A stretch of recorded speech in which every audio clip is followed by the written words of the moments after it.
Pittsburgh before the city wakes up, the bridges are still dark. The rivers hold the last of the night. And somewhere on the number 14 bus, an old man rides alone through streets that do not know his name. He is 71 years old. His hands are rough, his beard has gone the color of river ice. He carries a canvas bag, a thermos, and a $3 book he does not yet fully understand. He cleans floors for a living, that is all anyone sees. But inside that bag between the aspirin and the bread is something nobody noticed him bring, a worn paperback. A legal pad filled with notes written at midnight. Pages turned slowly, carefully, by a man teaching himself a language he was never supposed to need. The question is why? The answer is sitting in a corner on the 38th floor, 7 years old, dark curls. A composition notebook open across her knees. She is waiting for her grandfather to finish work. She has no idea what she is about to see, neither does he. The city of Pittsburgh wakes up slowly in January. Not all at once. Not like cities in the movies where the lights flicker on and the streets fill with energy the moment the sun clears the horizon. Pittsburgh wakes up the way old men do. Carefully. One thing at a time. First the bridges, then the rivers. Then the steel gray sky pulling itself open above the hills like something that has been holding its breath all night and finally decides to let go. Walter Greer knew this because he had watched it happen every morning for the past 3 years from the window of the number 14 bus. He was 71 years old. He had a full beard gray as river ice and hands that had been rough since he was 19. Not the rough of neglect, the rough of work. 40 years of work. The kind that leaves marks that no amount of rest ever quite smooths away. The kind of rough that becomes part of who you are, the way a river shapes the rock it runs over for long enough. He carried a canvas bag on his left shoulder. Inside, a thermos of black coffee, 2 slices of bread wrapped in wax paper, a small bottle of aspirin he kept for his knees, and a worn paperback with a chess piece on the cover. The book had cost him $3 at the used bookstore on Penn Avenue. He had read the first 4 chapters twice. He understood maybe half of it. He was trying. That was the thing about Walter Greer. He was always trying. The bus stopped at 5th Avenue, and he stepped off into the cold, pulling his coat tighter across his chest. The Ashby Technologies building rose above him, 40 floors of dark glass and steel, catching the first pale light of morning. He had cleaned this building every weekday for 3 years. He knew every hallway on every floor. He knew which executives left their coffee cups on the edge of their desks.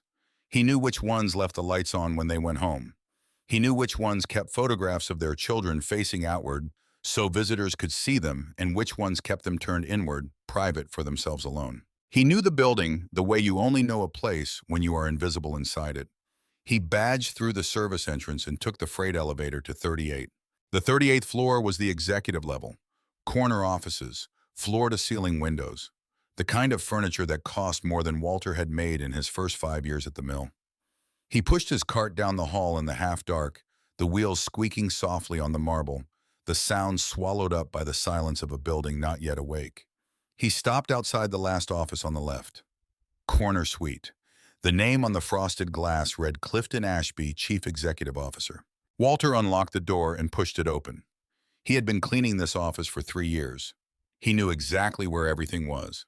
The long mahogany desk with the leather inlay worn smooth at the center, where Clifton rested his forearms when he read.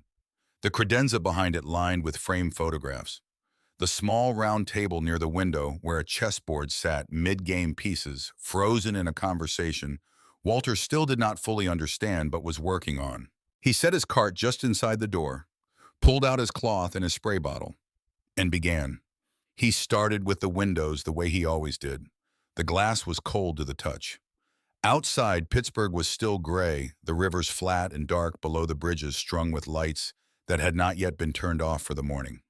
He wiped in long, slow strokes, the kind of motion that becomes muscle memory after enough years, the kind of motion that leaves room for thinking. And this morning, the same as every morning, Walter thought about Maya. She had been 5 years old when he brought her home. His daughter Renee had died in October of 2022. A wet road on Route 30, a truck that crossed the center line, a collision that the paramedics said was over in seconds. Renee's daughter Maya had been strapped into her car seat in the back. She had not been hurt. not physically.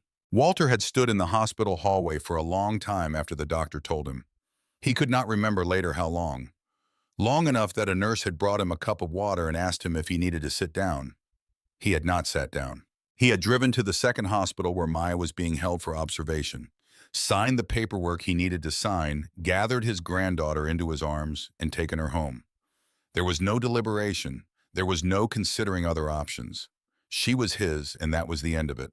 His wife Dorothy had been gone since 2019. Cancer. The quiet kind that moves slowly and then all at once the kind that gives you enough time to say the things you need to say, but not enough time to fully accept that you are saying them for the last time. So it was just the two of them now, Walter and Maya, a 71-year-old man and a 5-year-old girl in a 2-bedroom apartment on the south side, trying to figure out how to be a family inside all that grief. Trying to build something warm in the space left behind by people they had both loved and could not bring back. He had not done everything right. He knew that. He had burned dinners and forgotten permission slips, and once shown up to a school event on the wrong day, entirely standing in an empty gymnasium for 10 minutes before a custodian took pity on him and told him gently that the event had been yesterday. He had struggled with Maya's hair. It was thick and dark and full of curls, and Dorothy had always known exactly what to do with it, and Walter had not.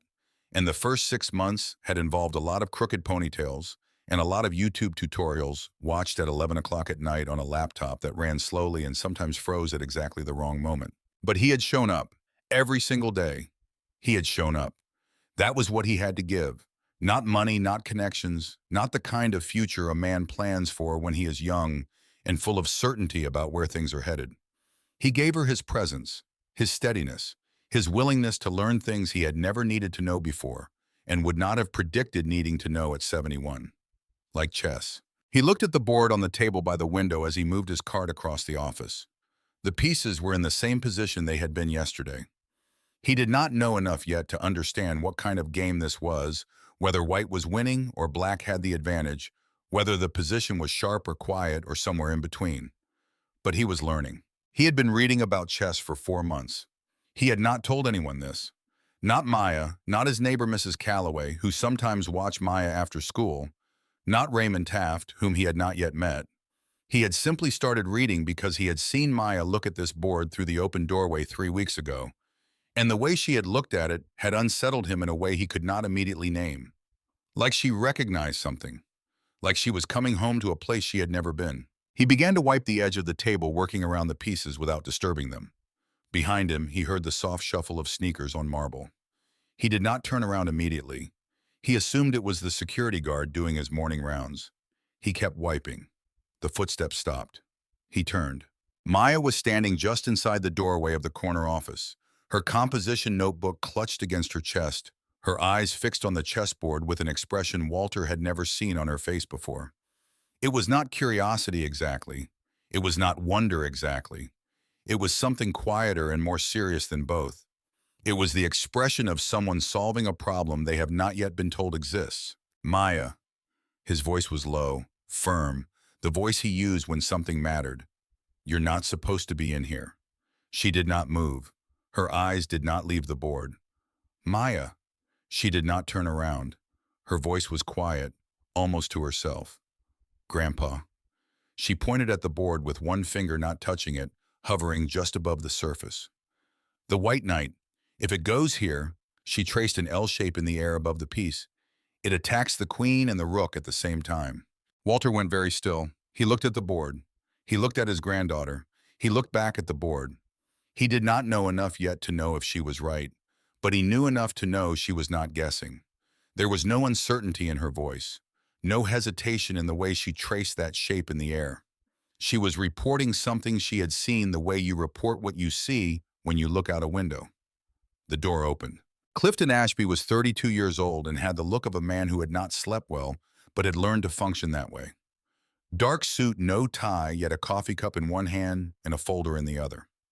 He stopped inside the doorway and took in the scene with the quick assessing eyes of someone who made decisions for a living. Walter straightened immediately. Mr. Ashby, I apologize. My granddaughter was waiting in the hall. She shouldn't have come in here. I'll take her back out and finish the rest of the office after your first meeting if you... Clifton raised one hand. It's all right. His eyes had moved to Maya. Maya had not moved. She was still looking at the board with that same expression. Serious, certain, somewhere else entirely. Clifton set his coffee and folder on the credenza. He walked slowly to the table. He stood on the other side of the board from Maya and looked at the position. He had been thinking about this game since yesterday afternoon, turning it over in his head, during his commute during dinner, during the half hour before sleep, when his mind refused to quiet. He had not found what he was looking for. "What did you say?" he asked. His voice was careful, even, the voice of someone who has learned not to lead the witness. Maya looked up at him. No nervousness, no particular deference, just directness. "The white knight," she said. "If it goes to e5, it forks the queen and the rook. White wins material in 2 moves." Clifton stared at the board. The room was very quiet. Just the sound of the city outside the windows still waking up, still finding its feet. Walter watched the CEO of Ashby Technologies stand completely still for a long moment. Then Clifton reached out and picked up the white knight and placed it on e5. He studied the position. He looked at it from the left. He looked at it from the right. He set down the piece and looked at it straight on. Then he looked at Maya. "Have you played before?" he asked. "No. Never, no. Who taught you about forking?" "Nobody." She considered this for a moment, with the honesty of a child who has not yet learned to perform modesty. "The pieces show you. If you look at where they can go, you can see which squares they share. That square is shared. So that's the right square." Clifton was quiet for a long time. Then he turned to Walter. Walter had been standing near the door with the particular stillness of a man preparing for something unpleasant. His jaw was set. His hands were loose at his sides. He was ready to apologize again, to gather Maya to leave without making a larger situation out of this than it needed to be. "Mr. Greer," Clifton said. "How old is she come?" 7. "Has she ever had any instruction in chess?" "No, sir." "Any mathematics tutoring, logic programs? Anything like that?" Walter shook his head slowly. "We don't have resources for that kind of thing." The words came out flat.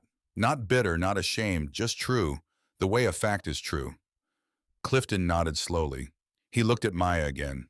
She had gone back to studying the board, not playing, just looking, her dark eyes moving from piece to piece with quiet, unhurried precision. "I'd like to teach her," Clifton said, "if you'll allow it." Walter's response was immediate, not heated, not aggressive, but absolutely clear. "My granddaughter is not a project, Mr. Ashby." Clifton looked at him directly. "I know that. And I'm not interested in a situation where someone important takes a passing interest in a child and then gets busy and moves on. That kind of thing leaves marks that take a long time to heal." "I understand. Do you—" The two men looked at each other across the room. A 71-year-old man in a work uniform and a 32-year-old CEO in a dark suit holding each other's gaze with the careful mutual honesty of people who have both learned through different means and different decades that the world does not always tell the truth and that you have to look for it yourself. "I'm not asking you to trust me," Clifton said finally. "I'm asking you to give me a chance to earn it." Walter was quiet for a moment. He looked at Maya, still bent over the board, still studying, still in that private place that only she could access. The place he had been trying to understand for 2 years. "Tuesdays and Thursdays," he said. "After school, 1 hour. I'm in the building anyway. I'll be here. And I'll be in the room." "I wouldn't have it any other way," Clifton said. And he meant it in a way that Walter, who was good at reading people, recognized as genuine. The first lesson happened the following Thursday. Clifton had arranged everything, a proper chess set, at the small table, 2 chairs of equal height facing each other, and a security badge for Maya that led her into the building through the main entrance on 5th Avenue without Walter having to escort her through the service door. This detail mattered to Walter in a way he did not say out loud. It meant his granddaughter could walk through the front door the same as everyone else. Walter sat in the corner chair with his thermos and his paperback. He did not participate. He did not interject. He watched. Clifton was a different person with Maya than he was in the hallways or on the phone calls Walter sometimes overheard while cleaning adjacent offices. He was slower, more patient. He spoke in plain sentences and waited for responses before moving forward, giving each piece of information time to settle before adding the next one. Maya absorbed everything. That was the only word for it. She did not take notes. She did not repeat things back to him to confirm understanding. She simply listened and then demonstrated she had understood by doing, and the doing was always slightly more than what had been taught. The knight moves in an L shape, Clifton said in the first session. 2 squares in one direction and 1 square perpendicular. Maya moved the knight correctly on the first try. It's the only piece that can jump over other pieces, Clifton added. So it's most valuable when the board is crowded? Maya said. Not a question, a conclusion she had arrived at while he was still speaking. Clifton looked at her with the expression of someone recalculating something. Yes, that's exactly right. Most beginners take months to understand that instinctively. Maya shrugged the slight shrug of a child who is not yet sure whether she is supposed to be surprised by her own thinking. The other pieces can't go through people. The knight can. So when there are more people in the way, the knight gets stronger. The crowding that stops everyone else is what gives it room. Walter watched this from his corner chair. His paperback was open on his lap. He had not read a word in 20 minutes. He read more that night. After Maya was asleep, he sat at the kitchen table with his $3 book and a legal pad and a pen, and he worked through the chapter on pawn structure, making notes in the margins, drawing small diagrams, trying to build in his mind the architecture of something he was only beginning to see the shape of. He was not trying to learn chess exactly, not in the way that people learn things for their own sake. He was trying to learn the world his granddaughter was walking into. He was trying to understand the language being spoken around her, so that when the moment came, and he could not know when or what form it would take, he would not be standing outside of something unable to reach her. He fell asleep at the kitchen table just past midnight. The legal pad had a full page of notes in his handwriting, careful and deliberate, the handwriting of a man who had learned to write in an era when handwriting mattered. That was enough for one night. The sessions continued through January and into February, Tuesdays and Thursdays, 1 hour each. Clifton taught the openings. He taught the value of controlling the center of the board. He taught Maya about protecting the king and developing pieces early, and the fundamental difference between a tactical move, which solves an immediate problem, and a strategic one, which builds towards something that will matter later.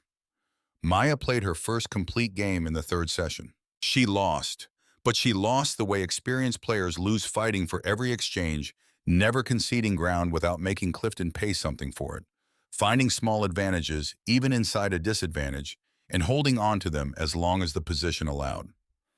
After the game, Clifton sat back and looked at her with an expression Walter had seen before on men who had encountered something larger than they were expecting, in a place they were not expecting to find it. Maya, he said carefully, in the second part of the game when you moved your bishop to c6, what were you thinking? I was trying to put pressure on your pawn chain from the side, she said. I couldn't go through the middle anymore because you'd locked it up, so I tried to go around. Where did you learn about pawn chains? She nodded toward the shelf behind his desk. Your book. I read part of it while you were on the phone last Tuesday. Clifton turned to look at his shelf. Then he turned back to Maya with the careful expression of someone adjusting their understanding of a situation. That book is for advanced players. It assumes you already know the fundamentals. I only understood some of it, Maya said honestly. But the diagrams helped. I could follow the diagrams even when the words were confusing. Clifton was quiet for a moment. Then he said, You can borrow it if you'd like. Maya looked at Walter. Walter gave a small nod. She looked back at Clifton. Thank you. She carried it out under her arm that evening like something precious, holding it against her side, with the care of a child who understands that some things are on loan. That night, Walter woke at 2 a.m. to get a glass of water and found her bedroom light still on. He stood in the doorway. Maya was sitting up in bed, the book propped against her knees. Turning pages slowly, her expression the same focused, faraway look she had worn in front of the chessboard on that first morning. He stood in the doorway for a long moment. Then he went back to bed. She would sleep when she needed to sleep. Some things could not be interrupted. It was a Thursday in late February when Clifton arrived at the office to find Walter and Maya already there 20 minutes before their scheduled session. He stopped in the doorway. They were sitting at the small table. The chessboard was set up between them. Maya was not playing. She was explaining. Her small hands moved over the pieces without touching them, indicating positions tracing lines of possible movement through the air above the board. Walter leaned forward with his elbows on his knees, a posture of complete and focused attention, his eyes following her hands and then dropping to the board to find what she was pointing to. He had his legal pad open on the table beside him. He was taking notes.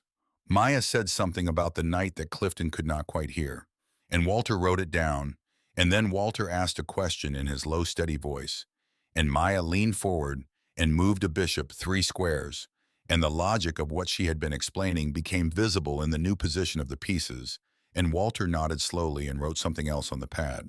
Clifton stood in the doorway for a long time without either of them noticing him. He had built a company from nothing.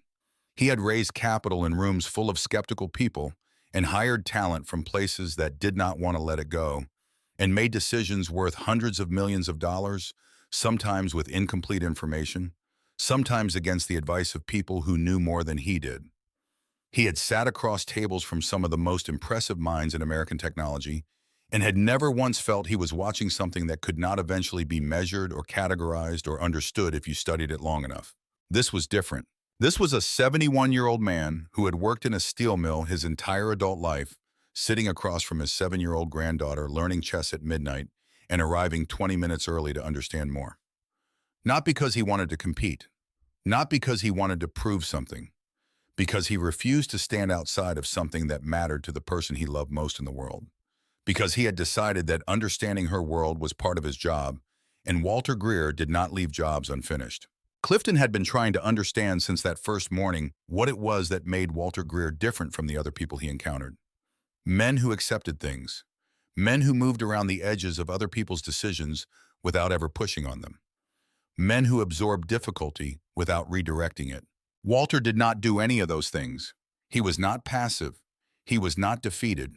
He was deliberate in the way of someone who had learned a very long time ago that the world does not come to you, and that the only way forward is to identify the next step and take it, and then identify the one after that. Standing in the doorway, watching the old man take notes on his granddaughter's chess lesson, Clifton understood something he had not expected to understand when he walked into his office that morning. He had thought he was doing something for Maya, but Walter Greer was not a man who needed anything done for him or for the people in his care. He was a man who needed a door opened and who would build the house himself once he was through it. Clifton knocked softly on the open door. They both looked up. "Am I early?" he asked. Walter looked at the clock on the wall. "We are." "Good," Clifton said. He set down his coffee and pulled a third chair to the table. "Then we have extra time." The call to Raymond Taft happened on a Sunday night in March. Clifton had not spoken to Raymond in 4 years. Raymond was 68 years old.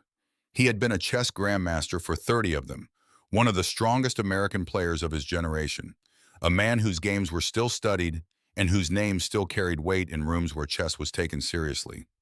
He had retired from competitive play in his late 50s and from teaching in his early 60s, and in the decades since he had lived quietly in a house outside of Pittsburgh proper, giving no interviews, attending no tournaments, answering very few phone calls. He answered this one on the 4th ring.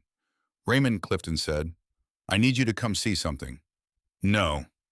I haven't told you what it is yet. You want me to evaluate a player. The answer is no. The answer has been no for 8 years. I've been very consistent." "She's 7 years old." A pause, not long, but real. "She has never had formal instruction," Clifton continued. "She walked into my office 2 months ago and identified a tactical fork I'd been staring at for 20 minutes without finding. Since then, she's been playing twice a week. She's already reading advanced theory on her own, not because anyone told her to, because she wants to." The line was quiet for a long time. "7, Raymond said. 7 3/4, she would tell you." Another silence. Longer. "One visit," Raymond said finally. "I come, I watch, and if I see nothing worth seeing, I leave, and you don't call me again about chess." "Agreed. And I want to meet the grandfather before I see the girl." Clifton paused. "Why?" "Because a child doesn't develop this way in a vacuum," Raymond said. "Someone has made her feel safe enough to see the world the way she sees it. I want to know who that person is before I make any judgments about the child." He came the following Tuesday afternoon. He was a tall man, Raymond Taft, with a full head of white hair, in the particular stillness of someone who has spent decades thinking several moves ahead of the present moment. He arrived exactly on time, which Clifton had expected. He shook hands with Clifton, briefly acknowledged Maya with a nod that was respectful without being warm, and then walked directly across the room to where Walter was sitting in his corner chair. He extended his hand. "Walter Greer," he said, not a question. He had already done his research. "That's right," Walter said. He stood and shook Raymond's hand with a firmness that Raymond seemed to appreciate, the handshake of a man who had spent a lifetime in work that required both hands and knew what a real grip felt like. "Clifton tells me you come to every session." "I do." "Do you play WoW?" "Not well.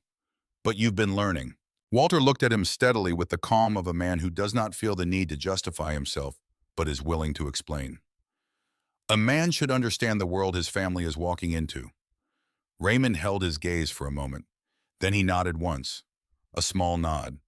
The kind that means more than agreement. The kind that means recognition.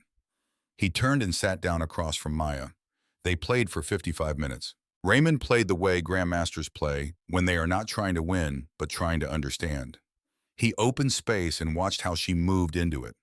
He created problems and watched how she solved them. He closed lines that looked important and opened ones that looked secondary, and watched which ones she responded to and which ones she ignored. He made deliberate errors at 3 different points in the game, subtle mistakes that a trained player would catch immediately, and he watched to see if she found them. She found all 3. Not immediately, not with the speed of someone who had memorized patterns, with the quiet, unhurried certainty of someone who was actually seeing the position, following the logic of it, wherever it led, and arriving at the truth the way you arrive at a place you have been working toward. When it was over, Raymond sat back from the board. He looked at Maya for a long moment. "How old are you?" he asked. 7 3/4, Maya said precisely. Raymond nodded. He stood up from the table. He crossed the room to where Walter was sitting. He did not look at Clifton.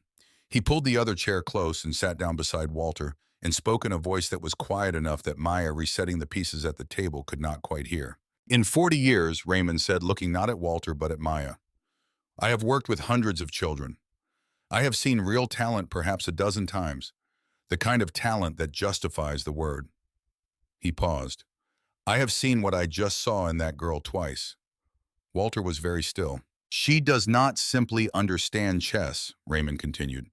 "She perceives pattern in a way that most human minds cannot be taught to do. This is not a skill she has developed.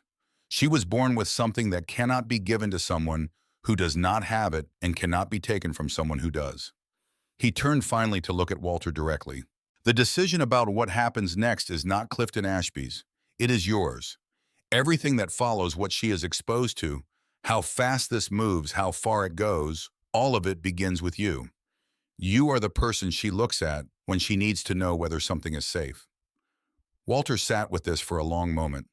Outside the window, Pittsburgh was moving through its afternoon, indifferent to what was being decided in this corner office on the 38th floor. He looked at Maya. She had already reset the board to the starting position and was studying it with her chin resting in one hand, considering something that existed only in her own mind. "What would you need from me?" Walter asked. "Trust," Raymond said simply, "and the willingness to step aside when she needs room that you cannot give her." Walter was quiet. He thought about Dorothy, about the way she had looked at him across 38 years of mornings, and somehow always seemed to know what he was thinking before he said it. He thought about Renee, about her laugh, about the particular way she had of tilting her head when she was working something out. He thought about 40 years of heat and noise and the weight of steel about the apartment on the south side, and the crooked ponytails and the chess book from the used bookshop, and the legal pad covered in notes he had written at midnight, because he refused to stand outside of something his granddaughter was walking into. He thought about what it meant to work your whole life towards something you could not name, and then find it at 71 years old in the corner of a room where you were supposed to be invisible. "I'll step aside when she needs me to," he said, "but I'll always be in the room." Raymond looked at him, and for the first time that afternoon, something that was not quite a smile, but was in the neighborhood of one, moved across his face. "I know," he said. "That's why I came." The Pittsburgh Regional Junior Chess Tournament was held on a Saturday morning in early June at the Allegheny Community Center on the north side. The room smelled of old carpet and dry erase markers and the specific nervous energy of children who have prepared for something and are now discovering that preparation and performance are two different things. There were 43 competitors in the under 10 division. Maya was the youngest by 8 months. She had been playing organized chess for exactly 5 months. Walter sat in the parents section with his thermos and his legal pad. He was the oldest person in the room by at least 15 years. He wore his good shirt, the blue one he kept for occasions that warranted it. Clifton sat 2 rows back, looking slightly out of place in the folding chairs, but present, fully present. Raymond stood near the far wall with his arms crossed, watching everything and appearing to watch nothing. The pairings went up on the board. Maya was seated at table 9, first-round opponent, a 9-year-old boy from Fox Chapel who had been playing in tournaments for 3 years and had the organized, settled manner of someone who knew what to expect from the day. Walter watched Maya walk to the table. She sat down.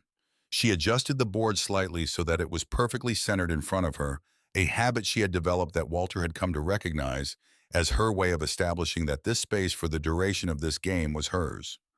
She extended her hand across the table and shook her opponent's hand with a seriousness that made Walter's throat tighten unexpectedly.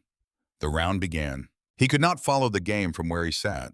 He could only watch Maya's face, the focused stillness, the occasional slight narrowing of her eyes when she found something in the position that interested her, the way her hands moved when she placed a piece precise and unhurried, like someone setting something down in exactly the place it belongs. She won the first game in 34 minutes. She won the second in 41. The third game was longer and harder. Her opponent was a 10-year-old girl who played with the precision of someone who had worked for every piece of knowledge she possessed and trusted nothing she had not verified through her own experience. Maya was pushed. There were stretches in the middle of the game where Walter could see, even from a distance, that the position was genuinely difficult. Maya sat back slightly in her chair. She took a breath that he could see even across the room. She looked at the board for a long time without moving. Then she moved. Walter did not know until later, when Raymond explained it to him on the walk to the bus stop, that what she had played in that moment was a positional sacrifice of the kind that advanced players spend years learning to recognize, and even longer learning to execute with confidence. She had surrendered material to gain space, and the space had become the decisive factor, and the game had ended 20 moves later, with her opponent shaking her hand and staring at the board with the expression of someone who understood what had happened, but not quite how. Maya finished second in the under 10 division. She received a small silver trophy and shook the tournament director's hand. She found Walter in the crowd with her eyes before anyone else, the way she always found him, the same way a compass finds north. He was standing near the back wall with his legal pad held against his chest. His eyes were red. He did not move toward her right away. He let her come to him. She walked through the crowd of children and parents and coaches and came to stand in front of him and held up the trophy. "Second place," she said. "Second place," he said. A man standing nearby turned and looked at them. "Your daughter." Walter looked down at Maya, at her dark curly hair and her serious eyes, and the small silver trophy held in her small hands, and the particular expression on her face, the one that meant she was proud but was not entirely sure yet whether she was allowed to show it. "My granddaughter," he said. The man smiled and turned away. Walter looked back at Maya, and for the first time in a very long time, longer than he could measure, he felt something that was not grief or worry or exhaustion or the particular loneliness of being the last one standing from the life you had built. He felt something that had no precise name, but that meant somewhere underneath all the complexity that things were going to be all right. Not perfect, not easy, but all right. "Come on," he said. He put his hand on her shoulder, warm and steady. "The bus comes at 4. They walked toward the exit together. Maya tucked the trophy under her arm like something precious and slipped her free hand into Walter's rough, callous 71-year-old hand without being asked, without ceremony. The way children reach for the people they trust without thinking about it, because trust that deep does not require thought. Outside, Pittsburgh was doing what Pittsburgh does in early June. The sky was clearing after a morning of clouds, the light finding its way through in long, warm strips. The rivers caught the afternoon and held it. The bridges stood the way they always stand over this city, patient and old, and built to hold more weight than anyone who designed them ever thought they would need to bear. Walter Greer walked his granddaughter to the bus stop. He had a thermos and a legal pad and $3 worth of chess knowledge and a heart so full it felt like something he had to carry carefully. It was enough. For now, it was more than enough. Fall came to Pittsburgh the way it always does. Not dramatically, just quietly the way things that matter tend to arrive. The hills above the city went amber first, then rust, then the deep brown of something that has finished its work for the season and is ready to rest. The rivers darkened, the air thinned, the light changed its angle, and everything it touched looked slightly different than it had in summer, more defined, more itself. Walter Greer noticed all of this from the window of the number 14 bus, the same way he had noticed everything for the past 2 years. One thing at a time, carefully, without rushing. Maya turned 8 in September. Walter made her a birthday dinner. Pot roast with carrots and potatoes, her favorite since she was 5 years old, and had announced with complete authority after her first taste that it was the best thing she had ever eaten and that he should make it every week. He made a cake from scratch chocolate with white frosting and pressed 8 candles into it and sang to her in the kitchen of their apartment while she sat at the table with her hands folded in her lap and the small, serious expression she wore when she was trying not to show that she was happy. The expression that never fooled him for a single second. She blew out all 8 candles on the first breath. After dinner, she set up her chessboard on the kitchen table and worked through a problem from the book Raymond had given her the previous week. Walter washed the dishes and watched her from the sink and thought about the year that had passed and what it had cost and what it had given back. The costs were real. He did not minimize them. The school year had started, and with it a new set of logistics that required a precision he had not fully anticipated. Maya was now attending Westbrook Academy on a full scholarship, a private school on the east end of Pittsburgh with a dedicated chess program, a science lab with actual equipment, and teachers who used words that Walter sometimes had to look up later on his phone. The school was right for her. He knew that without reservation. She was being seen there in a way she had not been seen at her previous school, where the resources for a child like her simply did not exist. But Westbrook was 40 minutes from the south side by bus, and the bus schedule did not align neatly with Walter's work schedule at Ashby Technologies, and the solution that Clifton had proposed quietly and without making a production of it was a corporate apartment 2 blocks from the school. They had been living in it for 6 weeks. It was a good apartment, bigger than their place on the south side, with a second bedroom that functioned as an actual bedroom rather than a closet with a bed in it, and a kitchen with a dishwasher and windows that looked out over a quiet street lined with oak trees that were now turning yellow in the September light. Maya had set up her chessboard on the desk in her room and arranged her books on the shelf above it, and within a week the space had taken on the particular character of her, the organized density of a mind that consumes and files and references constantly. Walter had not set up anything in his own room. His room was neat and functional. A bed made tight every morning, a dresser with his few good things folded inside, his canvas bag on the hook by the door, his legal pads stacked on the nightstand next to the chessbook, now worn at the corners, and dense with notes in the margins, lines crossed out and rewritten small diagrams crowding the white space. He had not hung anything on the walls. He had not put photographs on the dresser. He told himself this was because he had not gotten around to it. He knew in the honest part of himself that it was because he was not sure how long they would be staying. That was what kept him awake some nights. Not the gratitude he felt for Clifton's generosity, which was genuine. Not the growing respect he had for Clifton as a person, which had developed slowly over 10 months of sessions and early mornings and conversations that had started about chess and gradually become about other things entirely. Not even the quiet wonder he felt watching Maya come into herself in this new environment, watching her find her footing in the corridors of Westbrook with the same focused steadiness she brought to a chessboard. What kept him awake was simpler and harder than any of that. He had read the apartment agreement carefully, the one he had signed with the Ashby Technologies legal department in late July. The language was professional and the terms were reasonable, and everything was properly documented. But at the bottom of the second page under the section governing continuation, there was a clause. The arrangement would remain in effect at the discretion of Ashby Technologies corporate leadership. Walter had read that line 4 times on the night he signed it. At the discretion of corporate leadership. which meant at the discretion of whoever was making decisions on any given day, in any given meeting, for any given reason, which meant that the apartment, the scholarship supplementation, the coaching fees for Raymond, the tournament registrations, the Chess Federation membership, all of it could change with a single conversation in a room he would never be invited into. Maya's entire future, the version of her future that had opened over the past 10 months, was standing on ground that someone else controlled. He had not said this out loud to anyone.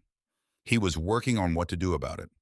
The way he worked on everything slowly from every angle until he found the place where he could actually apply pressure. The news about the board reached him the way most important things reached him in that building. Not through official channels, not through a conversation anyone intended for him to hear, through the simple ancient fact of being invisible in a place where important things were discussed without thought for who might be nearby. It was a Wednesday morning in October. Walter was cleaning the hallway outside the main conference room on 38 when the door opened and three men in dark suits came out still talking, carrying the thread of a conversation out into the corridor without pausing.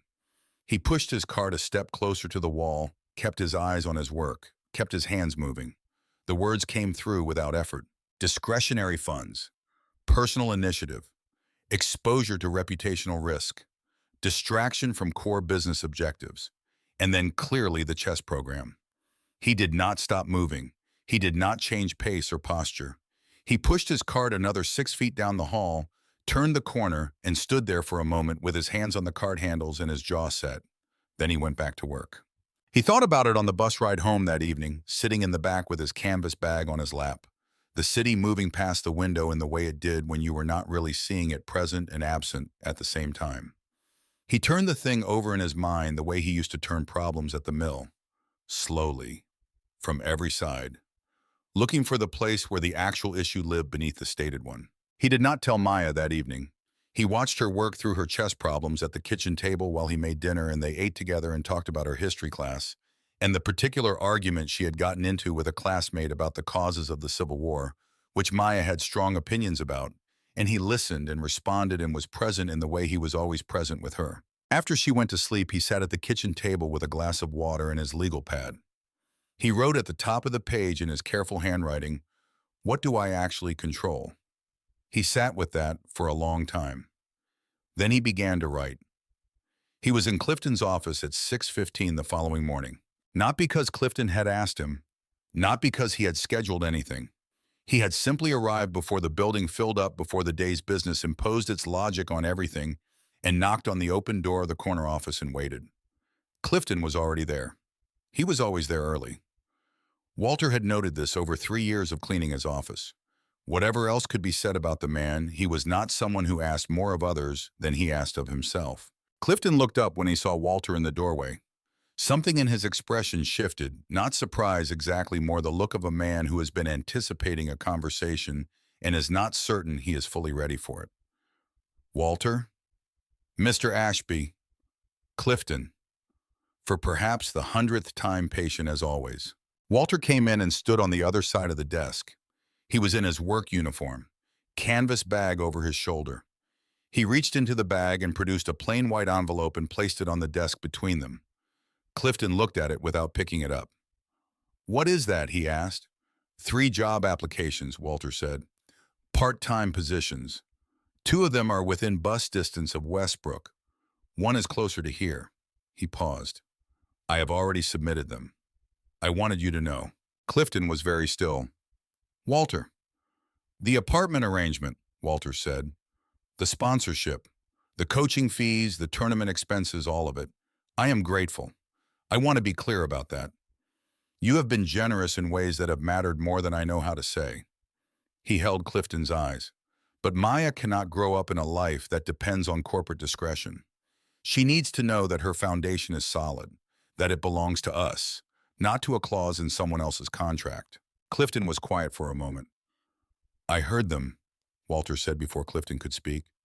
"Yesterday, in the hallway. I was not listening on purpose. I was doing my job, but I heard what was said." Clifton leaned back. He looked at the window at the city starting its day below. He was quiet for long enough that Walter thought the conversation might be over, that Clifton was deciding there was nothing useful to say. Then Clifton said, "The board is questioning my judgment." I know. They believe I've made this too personal, that I've confused a personal interest with a business decision. Have they looked at what's happened to the company during this period? They attribute the results to other factors. Are they wrong to question you? A pause. Clifton considered the question honestly. No, he said. Not entirely. I have invested personally in this in ways that go beyond normal mentorship.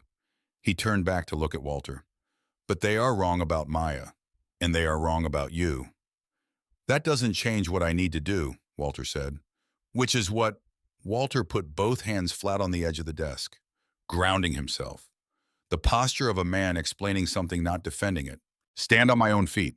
I have done it my whole life. I should not have allowed myself to stop. He straightened. I am grateful for the chess sessions and Raymond's time. That is not about money.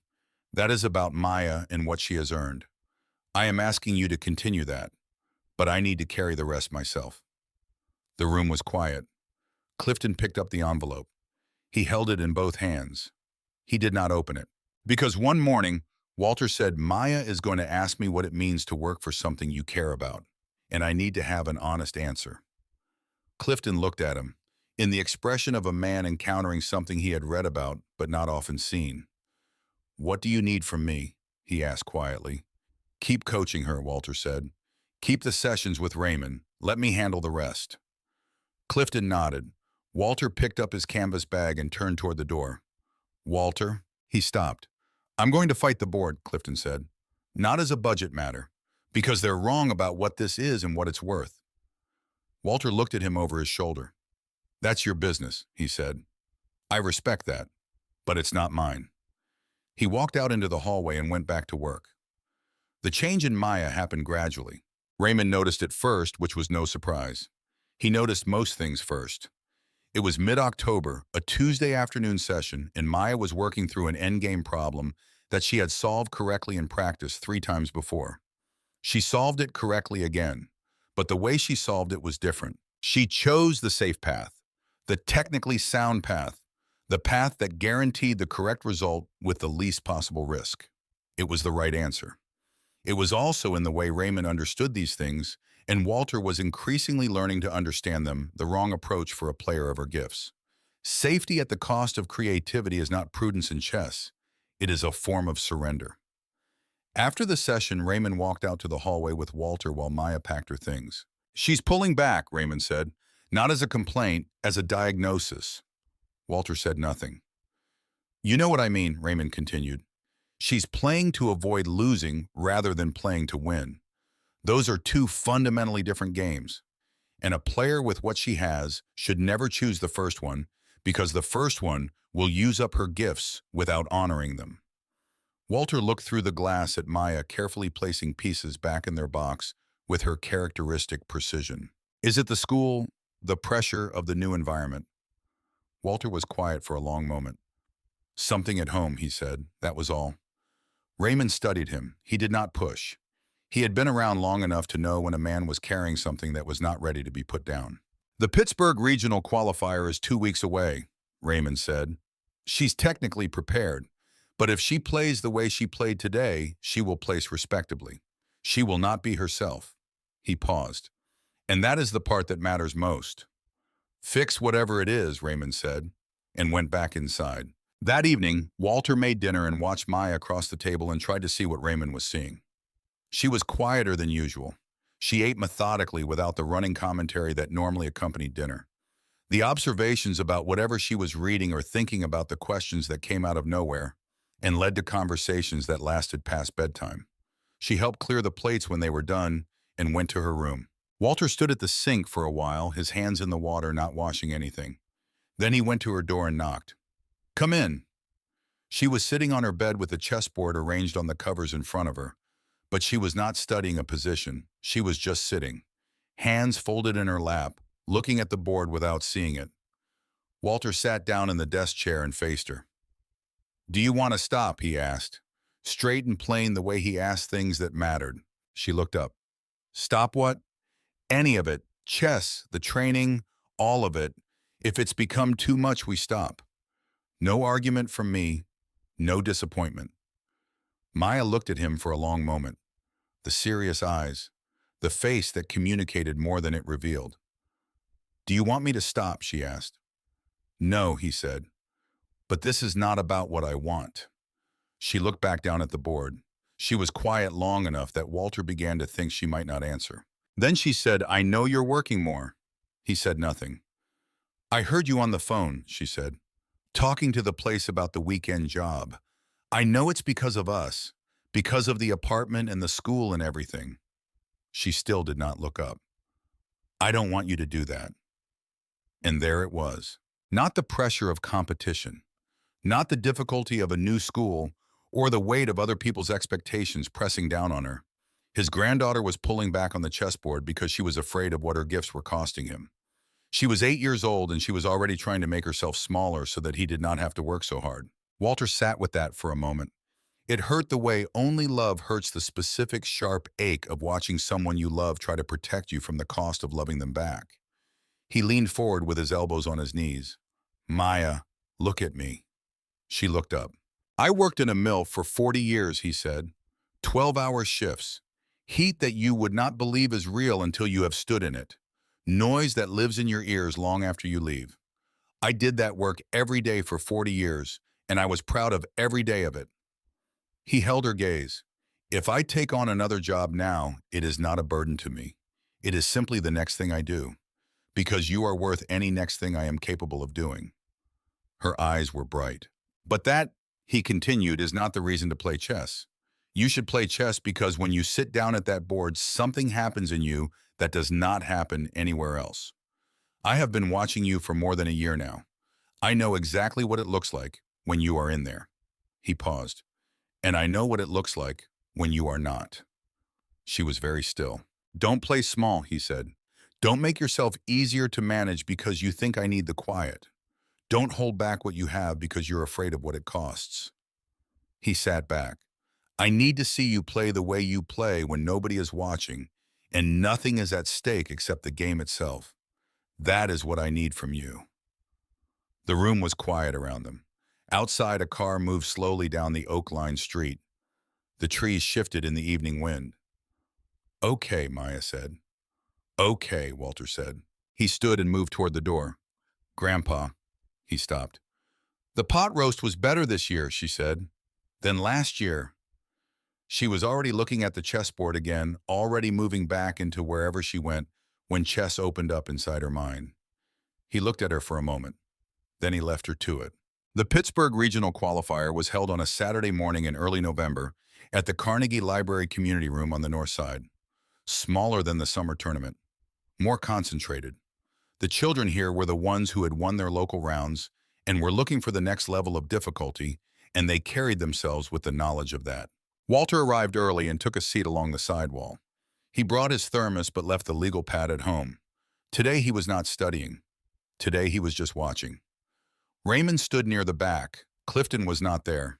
He had a board meeting, something he had mentioned with a particular tightening around his eyes that Walter had noted and not commented on. Maya played her first 3 games with a quality of attention Walter had not seen from her since before October. Not the careful, controlled play of someone managing risk. Something more open. More willing to follow the game into unexpected territory and trust herself when she got there. She sacrificed a knight in the second game and spent 20 minutes navigating a position that looked dangerous from the outside before the logic of what she had set up became visible, and her opponent's structure collapsed with a quiet finality. Between rounds, she came to find him. "How do you feel?" he asked. "Good," she said, and she meant it. There was color in her face, the faraway brightness in her eyes that meant she was fully inside something and glad to be there. "Raymond looked pleased after the second game," Walter offered. "He doesn't look pleased," Maya said. "He looks less unhappy. That's the same thing for him." Walter laughed, quietly, but genuinely the laugh of a man who has found that the world occasionally produces something that actually surprises him. She went back to her table. The fourth game was the hardest. A 10-year-old boy from a private academy in Sewickley, whose father, from what Walter gathered in the conversation around him, had been a state champion. The boy played with a mature steadiness that had no business being inside a 10-year-old. He gave away nothing in the early game. He made no mistakes that Walter could identify from watching Maya's face. They played for 2 hours and 20 minutes. Walter did not move from his seat. He watched Maya's face throughout.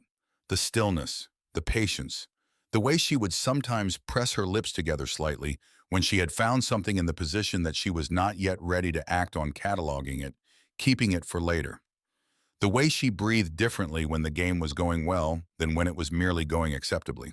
With 20 minutes left on her clock, she made a move that caused the boy's coach, standing just behind his student's shoulder, to lean forward suddenly and look at the board with new attention. Walter did not know what the move was. He knew what it meant when people who understood chess looked at a board that way. 6 moves later, the boy extended his hand. Maya shook it. She always shook hands the same way, firmly, looking directly at the person across from her. Walter had taught her that almost the only chess-adjacent thing he had taught her directly. Everything else had come from Clifton or Raymond or the books she read in the hours after he thought she was asleep. But the handshake, the directness, the refusal to look away from the person you were acknowledging, that was his. She finished second in the qualifier, enough to advance to the state championships. Enough, Raymond told Walter afterward on the steps of the library, to be taken seriously by people in the broader chess community who had not previously known she existed. They were walking to the bus stop when a woman fell into step beside them. Walter registered her before she spoke. Well-dressed, business posture, the quiet authority of someone who was used to being listened to and did not need to perform it. She was not a chess parent. Everything about her said she was not a chess parent. "Mr. Greer," she said. He stopped. "That's right. My name is Constance Bellard." She said it the way people say things that are simply true without emphasis or performance. "I'm the chair of the Ashby Technologies Board of Directors." Walter looked at her for a moment. Then he looked at Maya, who was watching with her characteristic careful attention. "Maya," he said quietly, "go stand by that bench." Maya went without question. Walter turned back to Constance Bellard and waited. She studied him. Whatever she was looking for, she seemed to find it before she spoke. "I came to watch your granddaughter play," she said. "Why?" "Because Clifton Ashby has been willing to risk his standing with his own board over a program involving a child he met when she walked into his office, and I wanted to understand what he sees." She paused. "I've been coming to tournaments for 3 months. Today was the 4th. Walter said nothing. "She is remarkable," Constance said, "but you already know that." "Yes. What you may not know," she continued, and her voice shifted slightly, taking on the precision of someone presenting evidence, "is that during the period of Clifton's involvement with your granddaughter's development, Ashby Technologies has had its most productive 18 months in 5 years. New product initiatives, 2 acquisitions that have both exceeded early projections, a patent portfolio that has grown significantly in value." She watched Walter's face carefully. "The board attributed this to market conditions and to decisions made before this period began. I have been reconsidering that attribution." Walter looked at her steadily. "What do you want, Ms. Bellard?" She reached into her coat and produced a thin folder. She held it out. He took it, opened it. It was a proposal, a non-profit structure. Chess for All Pittsburgh, independently incorporated under state law. Funded through a combination of Ashby Technologies' corporate giving program and a permanent foundation endowment. Not subject to quarterly budget reviews. Not dependent on any individual's continued employment or goodwill or standing within the company. And at the top of the proposed board of directors, listed first before Clifton Ashby's name and before Raymond Taft's name, was the name Walter Greer. He stood on the steps of the Carnegie Library in November in Pittsburgh and held the folder and read the page twice. "You're offering me a position on the board," he said. "I'm offering you a founding position," she said. "Not as a program beneficiary, as a governing decision maker. Your vote would be your vote. It could not be overruled by the corporate board. The structure is independent." "Why?" She was quiet for a moment. Then she said something he had not expected from a woman who chaired board meetings for a living. "Because Clifton is capable and Raymond is exceptional, and between them they will give Maya everything she needs to develop as a chess player. But you," she paused, "you are the reason she plays the way she plays. You are the reason she shakes hands the way she shakes hands and does not fold when a position gets hard. Whatever you have given her, Mr. Greer, it is not something that can be bought or manufactured or replicated by a corporate program. It is something that has to come from a person." She held his gaze without blinking. And an organization built around developing that quality in children needs that kind of foundation at its center, not at its margins. Walter looked at the folder in his hands. He thought about the apartment clause, at the discretion of corporate leadership. He thought about the envelope he had placed on Clifton's desk. He thought about what he had told Maya. Don't make yourself smaller. He looked across the steps to where Maya was sitting on the bench, coat button backpack in her lap, eyes fixed on him with the patient, watchful attention she brought to everything that mattered. He looked back at Constance Ballard. I'll need a lawyer to look at this, he said. Of course. And I'll want Raymond and Clifton in the room when I sign anything. We can arrange that. And the organization's decisions are independent of the corporate board. That's not negotiable. That is the structure of the proposal, she said. As written. Walter closed the folder. He had spent his life working in other people's buildings, cleaning other people's offices, keeping himself to the edges of rooms where decisions were made without him. He had done this without bitterness, because bitterness requires energy that he had always found better uses for, and because he had been realistic about what the world offered men like him and what it did not. But something was different now. He was being asked into the room, not because of money or credentials or any of the currency the room usually ran on, because someone had watched him show up day after day for a year and had decided that what he brought could not be found elsewhere. I'll read it tonight, he said. Constance Ballard nodded. She handed him her card. Then she walked away unhurried, the way people walk when they have said what they came to say. Walter stood on the steps for a moment. Then he walked to the bench where Maya was waiting. She looked up at him. Who was that? Someone from Mr. Ashby's company. What did she want? Walter looked at the folder in his hands, then at his granddaughter. She wanted to ask me something, he said. What? He tucked the folder under his arm. Whether I wanted to sit at the table for a change. Maya considered this with the gravity she brought to things that mattered. What did you say? I said I'd think about it. She nodded. Then she stood, picked up her backpack, and held out her free hand. Walter took it. They walked to the bus stop in the November afternoon. The old man and the 8-year-old girl, the folder under his arm, and the qualifier ribbon in her pocket, and the whole long, complicated, and remarkable year trailing behind them, like something that had not yet finished revealing what it meant. The bus came. They got on. Walter found them a seat near the back where they could both see out the window. Pittsburgh moved past. The rivers, the bridges catching the last of the afternoon light, the hills above the city going dark at the edges, holding the amber a little longer in the middle. Maya leaned her head against his arm. He opened the folder on his knee and began to read. The fall that followed was quieter than the one before it, but it was a different kind of quiet. Not the quiet of things being held back. The quiet of things settling into place. Chess for all. Pittsburgh was incorporated as an independent nonprofit organization on the 14th of January, filed with the state before the winter was over. Walter Greer was listed as a founding board member. He had reviewed the documents 3 times and had them reviewed once by a legal aid attorney on Penn Avenue, and once more by a retired corporate lawyer he had met through Raymond, who owed Raymond a favor and did not ask what it was for. When he signed in his careful handwriting, the pen moving the same way it moved when he wrote on his legal pad, deliberately, without rushing. He had not made a speech about it. He had not told his neighbors or the men he played cards with on Sunday afternoons. He had signed his name and gone home and made dinner and helped Maya with her homework and gone to bed. But lying in the dark that night, he had thought about Dorothy. He had thought about what she would have said.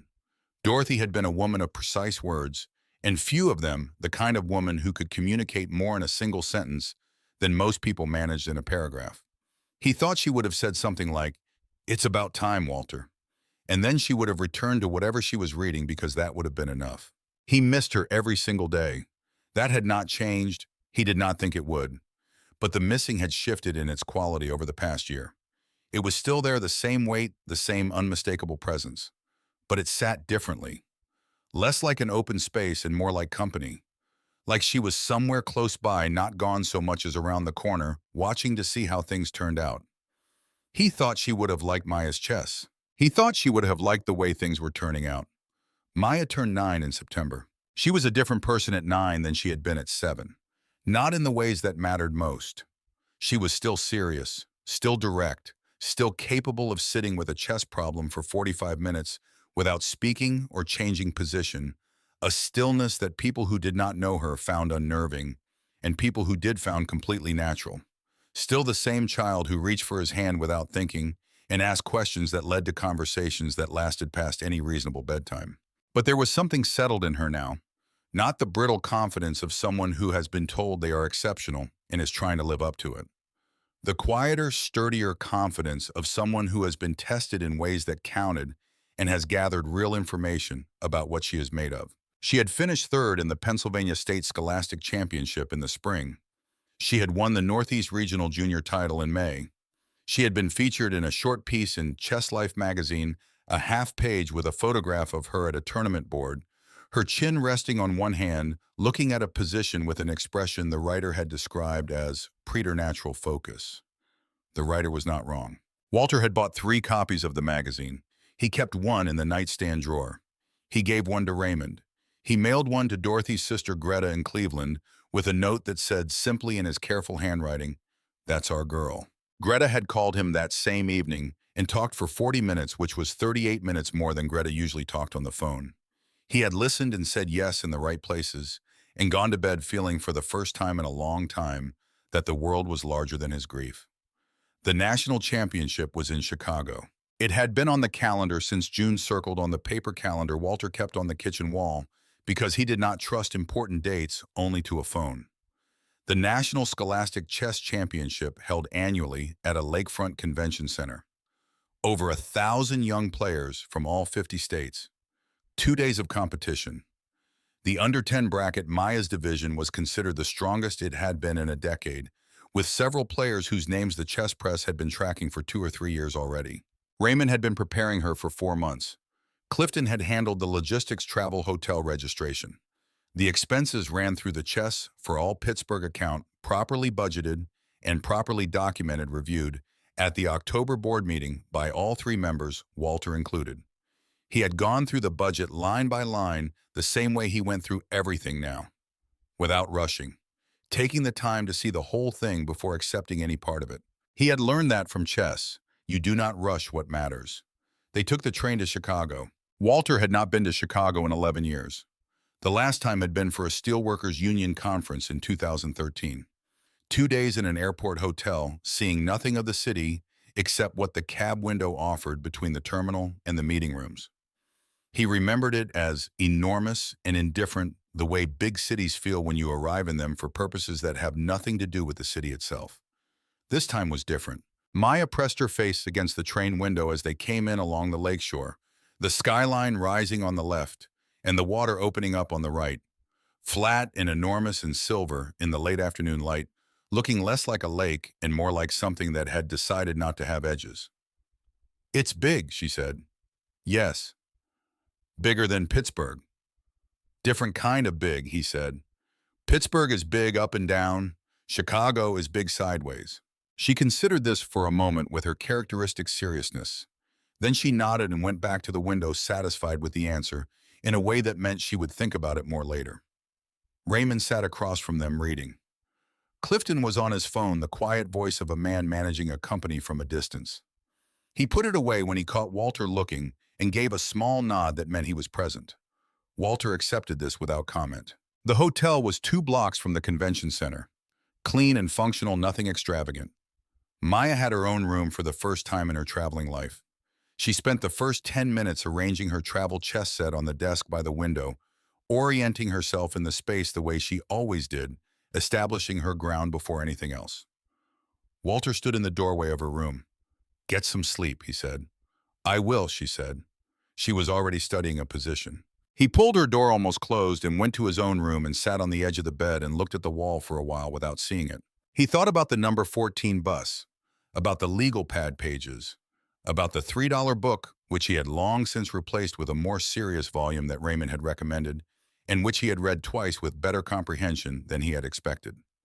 He thought about all the Tuesday and Thursday afternoons in the corner office. About that first morning, Maya standing in front of the chessboard tracing an L shape in the air above a piece she had never been taught to move. She just saw it. That was the thing he had spent 2 years trying to understand and had finally stopped trying to explain. She saw things that most people walk past. She had been born with a mind that worked differently, and the world had almost missed it entirely. And sometimes in the quiet moments before sleep, he thought about that. About the children no one notices. About how many of them there are sitting in corners with composition notebooks, waiting for someone to ask what they are thinking. He thought about the 15 kids who showed up every Saturday morning at the Millvale Community Center. The ones who were starting to see things on the board they could not see 6 months ago. That was the door. Open the door and let people walk through. That had always been the point. He turned off the light and slept better than he had expected. The convention center on Saturday morning was unlike anything he had prepared himself for. He had been to tournaments. He knew what they looked like. Tables in rows, clocks at the corners, the concentrated hush of young minds working on hard problems. But this was different in scale, in a way that changed the experience entirely. The main hall was enormous, hundreds of boards laid out in long rows, pieces at attention in starting positions, the whole thing humming with a particular energy that was half anticipation and half something quieter, more serious. Walter walked in beside Maya and felt her take a small, quiet breath. He did not say anything. He just walked. Steady pace, canvas bag over his shoulder. The same posture he carried into every floor of every building he had ever worked in. The posture that said simply, "I belong here as much as anyone else in this room." After a moment, Maya straightened beside him and matched his pace. They found the registration table. A volunteer checked Maya's name and handed over the tournament packet. An older volunteer with reading glasses looked at the packet and then at Maya with a different kind of attention. "Maya Greer from Pittsburgh," she said. "We've heard the name." Maya received this without visible reaction. "Thank you," she said. "Good luck." "Thank you," Maya said again, meaning it the way Walter had taught her to mean it. Not as a reflex, as genuine acknowledgement of another person's goodwill. Raymond arrived 10 minutes later, claiming to have needed the walk. He scanned the room with the experienced eye of someone who had been in rooms like this one many times. "The boy from Dallas is here," he said quietly to Walter. "Ranked second in the country in this division. Playing since he was 3. He paused. "And the girl from Portland. She won this tournament last year." "Maya has been playing for 2 years," Walter said. "I know." "Then she belongs here the same as anyone else." Raymond looked at him, then at Maya, who was studying the bracket with focused attention. "Yes," Raymond said, "she does." The first round began at 9. Maya's opponent was a boy from Minnesota, 10 years old, a state champion composed beyond his age in the way of someone for whom the nerves had worn smooth through repetition. They shook hands. The clock started. Walter sat in the spectator area behind the low barrier and watched Maya's face. Not the board. He could not see the board clearly from where he sat. He could see her face. That was enough. He had been reading her face for 2 years. He knew the difference between the look of someone working through a problem and the look of someone who has already found the answer and is waiting for the right moment to play it.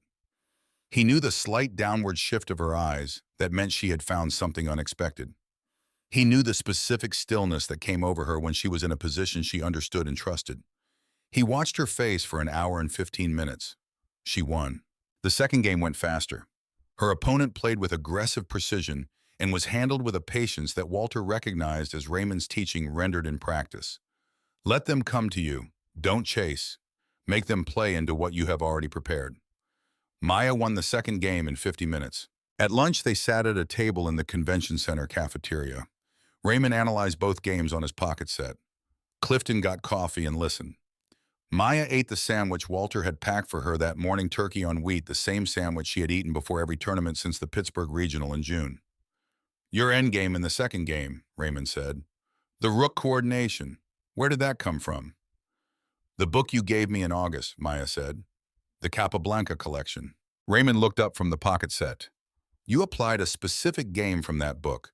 Game 41, she said. Against Marshall, 1918. The rook stayed on the 7th rank and just controlled from there. I thought about it during the game and it felt right." Raymond set the pocket set down on the table. He looked at Maya for a long moment. Then he looked at Walter. Walter kept eating his sandwich. "She's ready," Raymond said quietly. Walter nodded once. He had known for a while. The afternoon games were harder, as they were always harder in the second half of day one at a tournament like this, when the field had been sorted by the morning's results and everyone left was someone who had already won something. Round three, a boy from Texas with professional coaching and the dangerous combination of natural ability and systematic preparation. The game went 80 minutes. Maya was pressed in the middle game, pushed back into a position that required patience.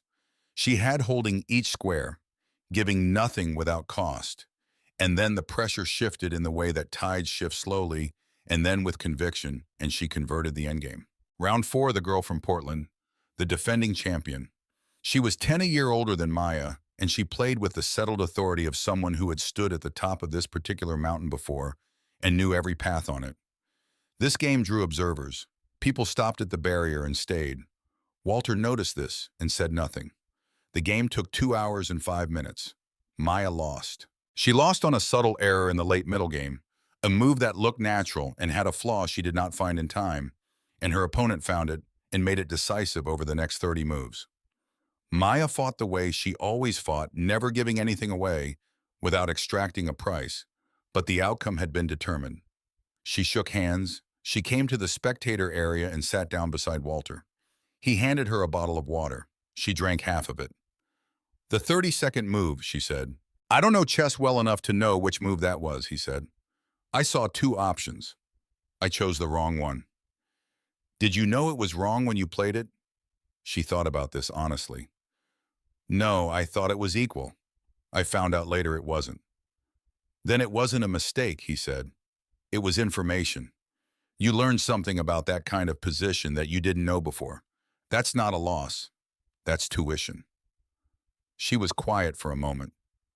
"Raymond says something similar." "Raymond is right more often than he lets on," Walter said. She almost smiled. "Almost. One more game today," he said. 20 minutes to rest, and then you go play it." She nodded. She leaned back in the chair and closed her eyes and did the thing that still astonished him. When he watched it, she rested. Completely and immediately. Like a switch being thrown. 20 minutes in a hall full of 1,000 people, and she rested as if she were in her own bed, with no one in the world expecting anything of her. He sat beside her and drank his coffee and waited. She won the 5th round with a precision that made the opposing coach ask Raymond afterward how long she had been training. Raymond told him. The coach stared at him. She finished day one with 4 wins and 1 loss in the top 8 going into Sunday. That evening, they ate at a diner 2 blocks from the hotel. Raymond analyzed the games on his pocket set. Clifton discussed what the bracket looked like for Sunday. Maya ate chicken soup and cornbread and listened to all of it and said very little, which Walter recognized as the sign of someone storing energy rather than spending it. On the walk back to the hotel, she fell into step beside Walter, a half step behind Clifton and Raymond. "Are you nervous?" she asked. "No," he said. "You have your hands in your pockets," she said. "You only do that when you're thinking hard about something." He pulled his hands out of his pockets.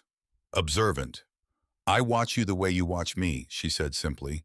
Not as a complaint, as a statement of how things were. He looked down at her.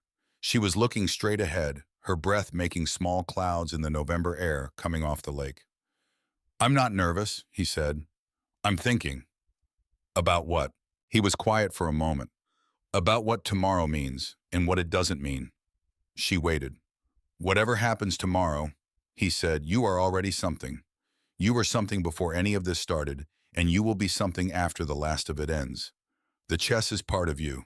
It's not all of you. I want to make sure you know that." They walked half a block.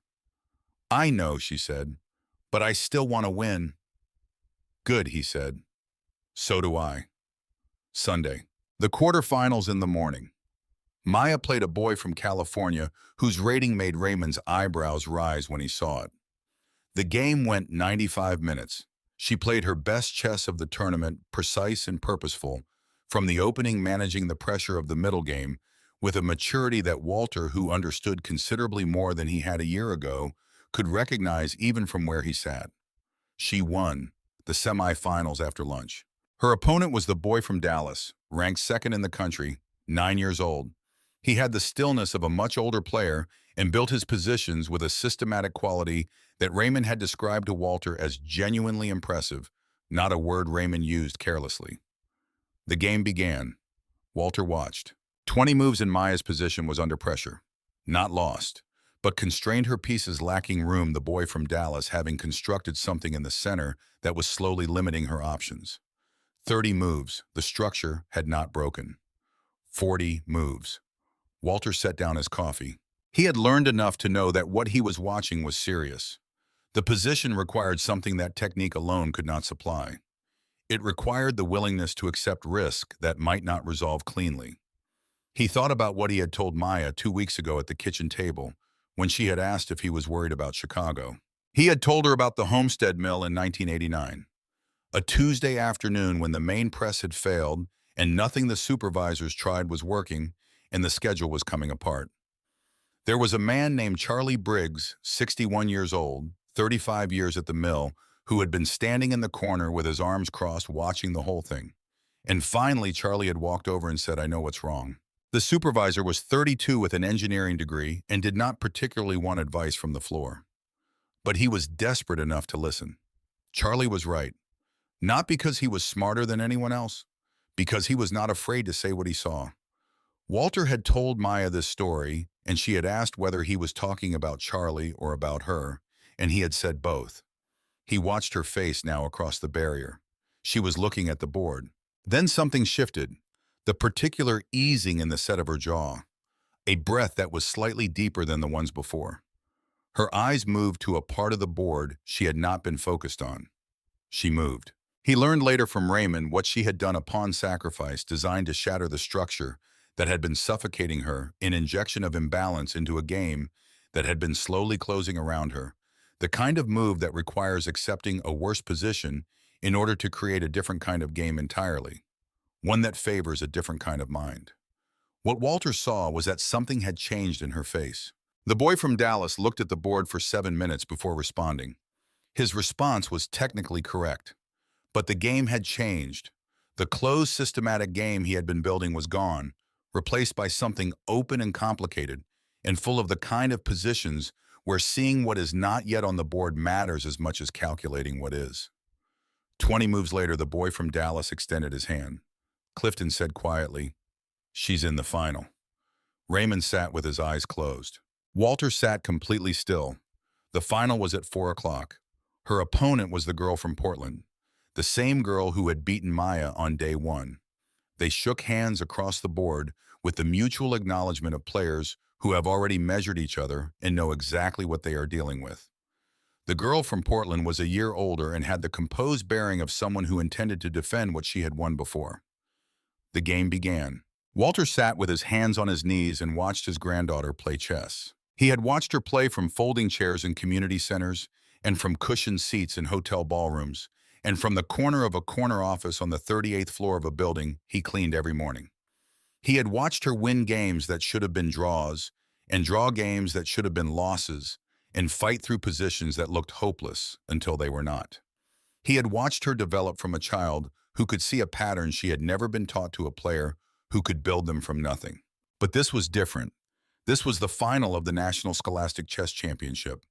1,000 children had begun in this building yesterday morning. 2 were still playing. One of them was his granddaughter.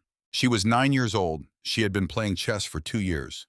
She was sitting across a board from a girl who had been playing since she was 4 and had won this tournament 12 months ago, and she was playing with a focus and a freedom that Walter had not seen from her before. Not the controlled focus of someone executing a plan she has memorized. Something more alive than that. The expression of a person doing exactly the thing they were made to do fully and without reservation. They played for 3 hours and 20 minutes. The room filled up around the final board. People stood behind the barrier. Tournament officials gathered. Walter was aware of all of this without attending to any of it. He was watching his granddaughter's face.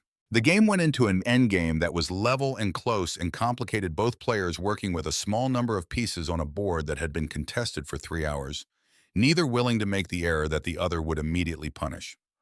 Walter understood enough now to follow the broad shape of it. He could see that it was even. He could see that both players were calculating carefully and waiting. 60 moves, 65, 70. At move 73, Maya made a decision. Walter saw it in her face before she touched the piece. The breath, the slight easing in the set of her shoulders, The look of someone who has been standing at the edge of something for a long time and has finally decided to step. She moved her rook. The girl from Portland looked at the new position. She looked at it for 11 minutes. Walter counted, not from impatience, from the need to do something with his hands, and counting was quiet. The girl from Portland moved. Maya moved again immediately without hesitation. The girl from Portland looked at the board. Behind her, her coach had gone very still. 3 moves later, the girl from Portland reached out and gently tipped her king.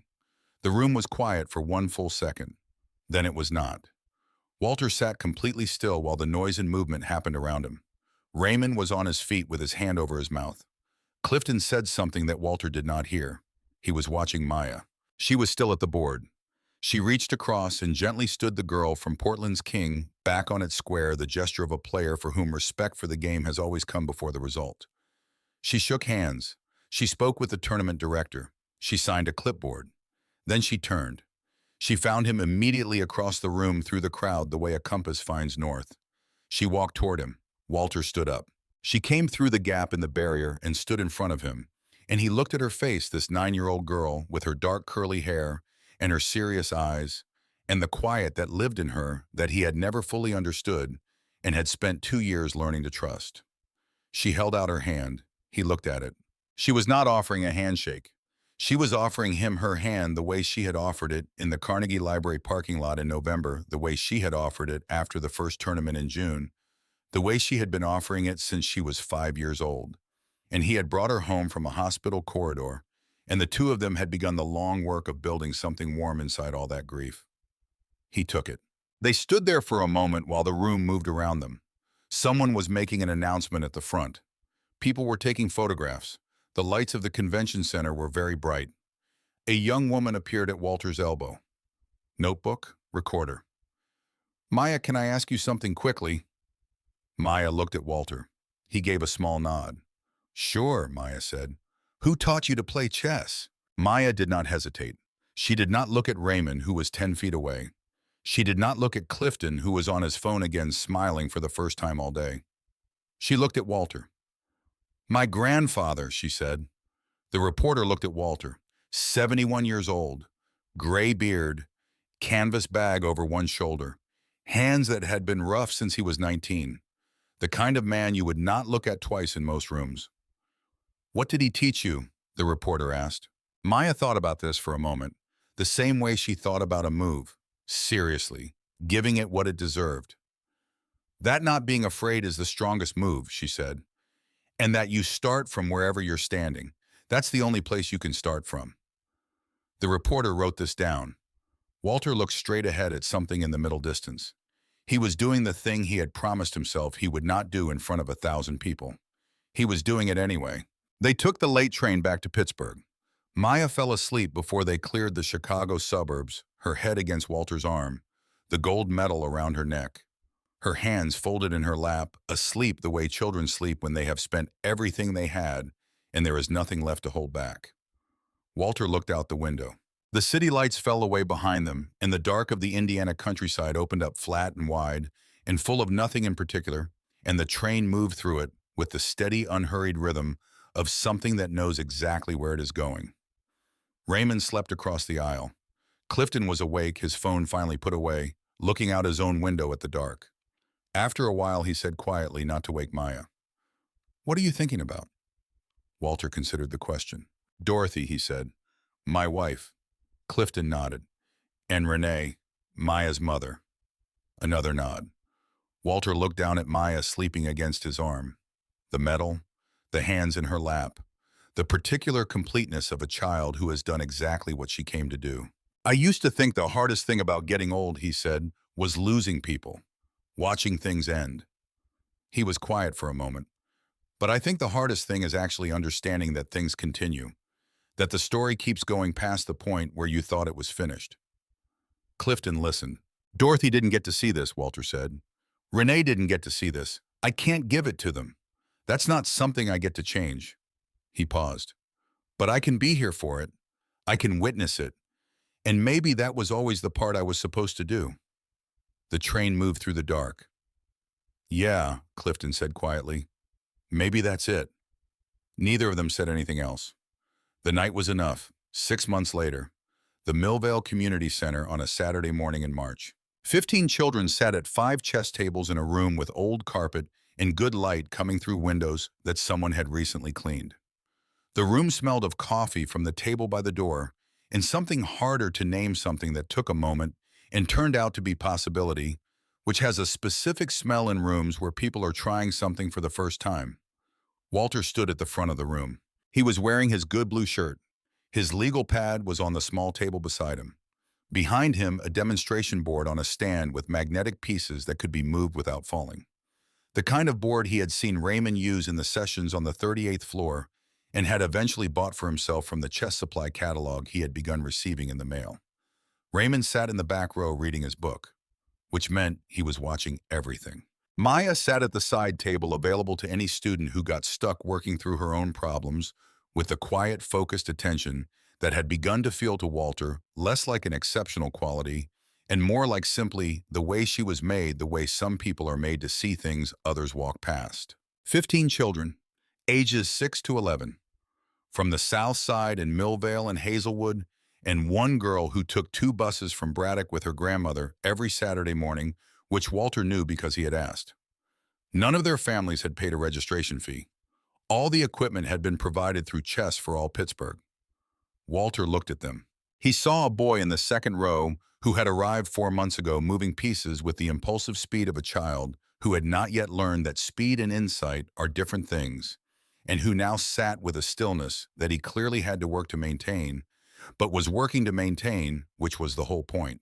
He saw a girl in the front row who had cried after her first tournament loss and come back the following Saturday and every Saturday since without anyone asking her to, which Walter considered the single most important thing he had seen all year. He saw a child in the far corner who had not spoken to anyone in the first 3 sessions, and who last week had raised his hand to ask a question about how the night moves, and who had received the answer with the particular nod of someone whose private theory has just been confirmed by evidence. Walter picked up his chalk. He thought of Maya 2 years ago in this work, saying to Clifton, "When everybody's in the way, the night gets stronger." He thought of Dorothy, of Renee, of 40 years of heat and the weight of steel and the number 14 bus at 5 in the morning, and a $3 book from a used bookstore and a legal pad full of notes written at midnight because he had refused to stand outside of something his granddaughter was walking into. He thought of a little girl with her face pressed against a train window watching Chicago come into view for the first time. He thought of all of it, the whole long thread of it stretching from a January morning in a corner office on the 38th floor to this Saturday morning in a community room in Millvale. From invisible to here, from cleaning up after other people's decisions to sitting at the table where decisions were made. From alone to this room full of children who had not yet discovered what they were capable of. He turned to the board. He drew a knight. 8 squares radiating outward from a center point. 8 possible destinations from a single position. 8 different futures from wherever you happen to be standing. He turned to face the room. "Last week we talked about how the night moves," he said. "Today I want to talk about why it matters." He looked at the boy in the second row. "Tell me what you remember." The boy sat up. "It's the only piece that jumps," he said, "over other pieces. When everybody's in the way, the night gets stronger." Walter looked at him. He thought of Maya saying those exact words in a corner office 2 years ago. The same words, the same certainty. He thought of Dorothy saying, "It's about time, Walter." He thought of Renee somewhere he could not see, but somehow still felt watching the way parents watch things they did not get to stay for. He looked at the boy in the second row, at the girl in the front who had come back after crying, at the child in the corner who had finally asked his question, at 15 children who had gotten up on a Saturday morning and taken buses to a community center to learn something difficult because something in them wanted to. "That's exactly right," Walter said. He turned back to the board. Outside, Pittsburgh was doing what Pittsburgh does in March. The gray sky was pulling itself open, finding the light behind it. The rivers were catching the first thin brightness of a morning that had not fully decided to be warm yet, but was working toward it. The kind of morning that does not make promises it cannot keep. Walter Greer had worked in this city for 50 years. He knew this light. He trusted it. He picked up his chalk and began to draw. "All right," he said. Let's begin.